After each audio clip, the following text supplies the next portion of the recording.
Just 6 home games remaining for the Toronto Blue Jays. It's Ben Ennis. It is Arden Zwelling. What an exciting time for baseball fans in the city of Toronto.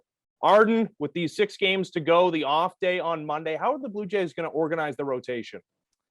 Well, for the Yankees series this week, you got Hyun-Jin Ryu in the opener, followed by Jose Barrios and Robbie Ray. And then Alek Manoah will get the first game of this weekend's Orioles series. And then I suppose we'll go from there, depending on how things play out. It's interesting for the Blue Jays. Every game for the rest of the season is essentially a playoff game. So you have to manage all of these games as if they are. And that means, having a very short leash on your starting pitchers. That means using high leverage relievers early in ball games. That means going back to your high leverage relievers maybe 2-3 times, like 3 days in a row, regardless of their workload. So I'm sure that the Blue Jays are going to have a bunch of different options on Tuesday behind Hyun-Jin Ryu, just depending on how he's looking. Obviously, he's been a little bit inconsistent of late, and I'm sure that Charlie Montoyo and Pete Walker will have a few different ways they can go, just depending on how the ball's coming out of his hand. But the Blue Jays really have to prioritize winning right now, and they really have to manage these games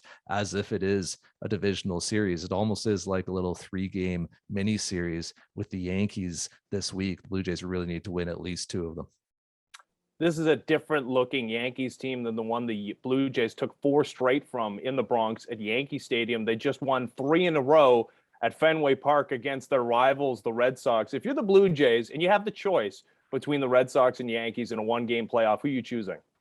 I think it's a slight edge to the Red Sox, just because if you're the Blue Jays, you probably feel better about facing their bullpen late in the game, and you feel probably better about navigating their lineup a few times for your starters rather than dealing with the Stantons and Judges and Gallows of this world. But it's not like the Red Sox are a feeble lineup. You got JD Martinez and Xander Bogaerts and Rafael Devers. Like, nothing is going to come easily at this time of year. So maybe you could push the percentage points, 1 or 2% in your favor by facing one team rather than the other. But ultimately, it's going to come down to how you're playing. It's going to come down to how your starting pitching performs, how your bullpen holds up, the way your hitters are seeing the ball out of the hand, the swing decisions they're able to make. And then beyond that, it might just come down to luck. And it might just come down to the happenstance of baseball and a line drive that finds a gap rather than being hit straight at an outfielder, or a ground ball that beats a shift, or a comebacker that ticks off the pitcher's glove,